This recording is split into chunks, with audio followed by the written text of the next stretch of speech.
अगर आपके पास एक स्मार्टफोन है, आपके पास इंटरनेट है, तो आप समझें कि आप यूएस के किसी भी शहर के अंदर बैठे हुए जो सिटीज़न के पास फैसिलिटीज़ हैं आपके पास नहीं। जस्ट उसको डायरेक्शन देने की ज़रूरत है, अपने गोल को सेट करने की ज़रूरत है। हमारे यहाँ प्रॉब्लम ये होती है कि being a parent and being a student हमें पता ही नहीं होता कि हमने जाना कहाँ है। तो सबसे इम्पोर्टेंट ज़िंदगी के अंदर ये होता है कि आप तयन करें कि आप हासिल क्या करना चाहते हैं।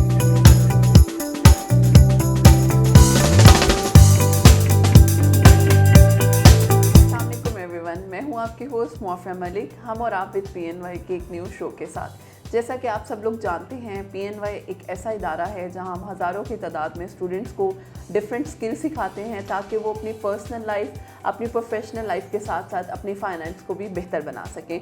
हमारे इस शो का मकसद ही यही है, हम डिफरेंट पर्सपेक्टिव्स पे बात करते हैं, कभी HR से रिलेटेड, कभी IT से रिलेटेड, कभी एजुकेशन और कभी हेल्थ से रिलेटेड। तो आज भी हम बात करेंगे एजुकेशन सेक्टर के ऊपर। एजुकेशन, हमें ये तो पता है कि एजुकेशन बहुत ज़रूरी है। तालीम एक इंडिविजुअल इनफरादी इंसान के लिए बहुत ज़रूरी है, उसकी पूरी फैमिली के लिए ज़रूरी है। फ्यूचर क्या है, इसकी क्या प्रोटोकॉल्स हैं और ऐसे कौन से इंस्टीट्यूशंस हैं जो इन प्रोटोकॉल्स को फॉलो भी कर रहे हैं। इसका फ्यूचर क्या है हमारी दुनिया में, हमारी लाइफ में, इसकी इम्पोर्टेंस के, इन सब चीज़ों के बारे में जानेंगे। हमारे साथ जो गेस्ट मौजूद हैं, मैं तारुफ करवाती चलूँ। सर इमरान खान साहब हमारे साथ मौजूद हैं जो कि एजुकेशनिस्ट हैं और उनका मोर देन 17 ईयर्स का एक्सपोजर है एजुकेशन की फील्ड का। तो सबसे पहले हम वेलकम करते हैं सर को अपने इस शो में। अस्सलाम वालेकुम सर। वालेकुम सलाम। बिल्कुल ठीक ठाक, आप सुनाएं। Thank you so much sir आपके टाइम का। सर बड़ा माशाल्लाह एक बड़ा एक्सपोजर है आपका इस एजुकेशन की फील्ड का। तो सबसे पहले तो हमें ये बताएं कि आपको क्या लगता है, आप 17 साल तकरीबन आपको हो गए, इससे ज़्यादा, कि आप एजुकेशन को साथ लेकर चल रहे हैं, कि हमारे जो इंस्टीट्यूशंस हैं, जो करंट हमारी एजुकेशन है, उसके डायलेमिक्स क्या हैं और इन फ्यूचर हम इनमें ऐसी कौन सी वैल्यूज़ ऐड करें कि हमारी एजुकेशन सेक्टर और ज़्यादा ग्रूम कर सकता है। Very good question Mofiya. एक ब्रिज बना इंडस्ट्री और एजुकेशन के दरमियान, उसने इस ब्रिज किया इस गैप को, जिसके नतीजे में उसको क्लियर कट है कि उसने अगर बिजनेस ग्रेजुएट प्रोड्यूस करने हैं या कोई भी प्रोड्यूस करने हैं तो वो as per requirement of the industry है। तो इसलिए अगर हमारे जो एजुकेशनल इंस्टीट्यूट्स हैं इनको भी, मतलब कन्वेंशनल एजुकेशन ज़रूरी है, लेकिन उसके साथ साथ वो लाइफ स्किल्स जिनकी बदौलत जो चीज़ें ज़िंदगी के इंसान को कामयाब करती हैं, अगर उन पे भी आप फोकस करें तो मेरा ख्याल है कि हम बहुत शानदार सिटीजन प्रोड्यूस कर सकते हैं। ज़बरदस्त सर, बड़ी अच्छी बात की है। लेकिन यहाँ पे बहुत से लोग जो कि हमें सुन भी रहे हैं, तो मैं चाहती हूँ, आपको क्या लगता है कि हमारे अदारों को अपने अंदर, जिस तरह से आपने लाइफ स्किल्स का वैसे जिक्र भी किया है, ऐसे कौन से इनोवेटिव आइडियाज़ को यूटिलाइज़ करना चाहिए कि वो जो थेरेटिकल पढ़ा रहे हैं उसे प्रैक्टिकल भी इम्प्लीमेंट कर सकें। ये बड़ा अच्छा एक नया कॉन्सेप्ट है कि हमने ब्रिजिंग तो की है एजुकेशन और इंडस्ट्री में। बहुत रेयर यूनिवर्सिटीज़ में अभी भी हम ये चीज़ सुन रहे हैं। तो हमारे अदारों को ऐसे कौन से इकदाम लेने चाहिए इनिशियल लेवल पे ही कि आगे जाके उन्हें प्रॉब्लम ना हो और वो इस चीज़ को अच्छे तरीके से जो है वो फ्यूचर में भी लेकर जा सकें। अगर फ्यूचर की बात की है तो मेरा ख्याल है कि तमाम एजुकेशनल इंस्टीट्यूट को अब जो है वो टेक्नोलॉजी से मुंह नहीं मोड़ना चाहिए, उसे एम्ब्रेस करना चाहिए, क्योंकि इसके बगैर मुमकिन ही नहीं है। अगर आप देखें पाकिस्तान के अंदर, मैं सिर्फ सारी इंडस्ट्रीज़ की नहीं बात करता, एजुकेशन इंडस्ट्री भी अगर आप देखा जाए तो हम बहुत पीछे हैं। हम इसको लेते ही नहीं है कि कोई ये भी इंडस्ट्री है। अगर आप पिछले साल की जस्ट इंडिया की स्टेटिस्टिक्स को देखें, इंडिया की यूनिकॉर्न वो कंपनी होती है जो $1 बिलियन कमाती है। तो इंडिया की 5 ऐसी कंपनीज हैं जो $1 बिलियन को जो है वो जिन्होंने टच किया है। बीइंग अ कॉम हमारी प्रायोरिटी नहीं है। आपने अभी रिसेंटली ही जो है वो एशिया कप गुजरा है, तो आप अगर इंडिया और पाकिस्तान की दोनों वर्दियों में अगर आपने एक चीज़ गौर की हो, पाकिस्तान की जो वर्दियाँ थी उसके ऊपर लिखा हुआ था पाक व्यू सोसाइटी, और इंडियन की जो वर्दियाँ थी उस पर बाइजो लिखा हुआ था, जो कि एक एजुकेशनल कंपनी, एजुकेशनल टेकी किट। प्रायोरिटी क्या है कि हम जो है बीइंग अ कौम जो है वो हमारी मेंटालिटी क्या है। अगर आप न्यूज़ चैनल्स के ऐड देखें या सर्फ के ऐड मिलेंगे या सोसाइटीज़ के मिलेंगे, इंडियन चैनल्स को देखें, आपको वहाँ सारी के सारी सॉफ्टवेयर के एजुकेशनल तो इसलिए मुझे ये लगता है कि बीइंग अ कॉम हमें जो सबसे इम्पोर्टेंट काम है कि एक ही चीज़ है ज़िंदगी के अंदर, जितनी भी चीज़ों ने कौमों की तकदीर बदली है वो एजुकेशन। बिल्कुल। Excellent project done by government of Punjab, वो क्या है कि उन्होंने 9th 10th first year second year उसकी एजुकेशन को कंप्लीट डिजिटलाइज कर दिया। आई वुड लव कि आप लाजमी उसको देखें, और आपके तवज्जुह से अगर कोई पेरेंट्स सुन रहा है या बच्चे सुन रहे हैं, आई एम नॉट प्रमोटिंग, वो कोई ऐसी नहीं है फ्री ऑफ ऐप है कि मैं उसको कोई प्रमोट करूं, लेकिन उसको करने से ये है कि आप अगर 9th के स्टूडेंट हैं, 10th के, 11वीं 12वीं के, यू नीड नॉट ट्यूशन, कोई एकेडमी आपको जाने की ज़रूरत नहीं है।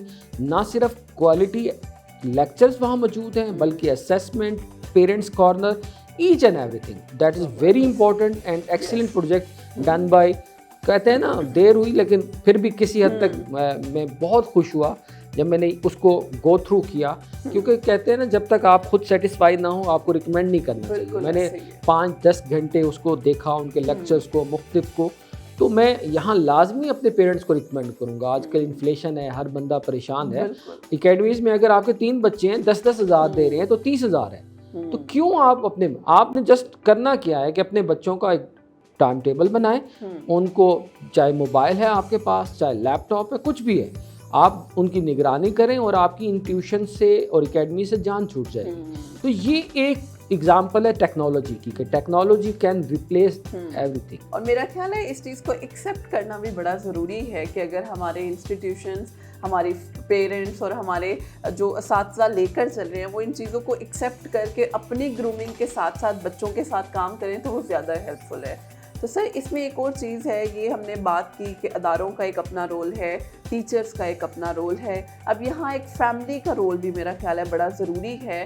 पेरेंट्स का क्या रोल है, क्योंकि समटाइम्स हम बच्चों पे इम्पोज कर देते हैं कि तुमने इसी डायरेक्शन में जाना है, कहीं और नहीं जाना, हालांकि वो उसका एरिया ऑफ इंटरेस्ट भी नहीं है, लेकिन सिर्फ for the sake of parents pressure और पेरेंट्स के हमारे पेरेंट्स नाराज़ ना हो, हम उस फील्ड की तरफ चले जाते हैं। तो आप बीइंग अ एजुकेशनिस्ट और बीइंग अ पेरेंट क्या सजेस्ट करेंगे हमारे पेरेंट्स को, ऐसी कौन सी स्ट्रेटजीज़ को लेकर चलना चाहिए कि वो अपने बच्चे को इन फ्यूचर एक अच्छे तरीके से प्रमोट भी कर सकें, उसके जो कैरियर है, उसका एजुकेशन है, वो सारी चीज़ें भी साथ लेकर चलें और अपने बच्चे को अप टू डेट भी कर सकें, क्योंकि हमारे पेरेंट्स वही बात 90s के हैं, बच्चे मॉडर्न एरा के हैं, तो वो एक गैप बहुत ज़्यादा आ जाता है। तो क्या ऐसी स्ट्रेटजीज़ हैं जिन्हें हमें अपनी लाइफ में इम्प्लीमेंट करना चाहिए ताकि हम अपने एजुकेशन और अपने फ्यूचर को सिक्योर कर सकें?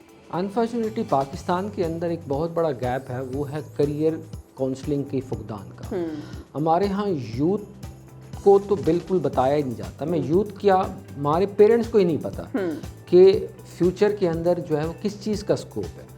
मतलब हम, आप समझ लें कि एक ऐसे बच्चे प्रोड्यूस कर रहे हैं जिनका फ्यूचर में हो सकता है रोल ही ना हो।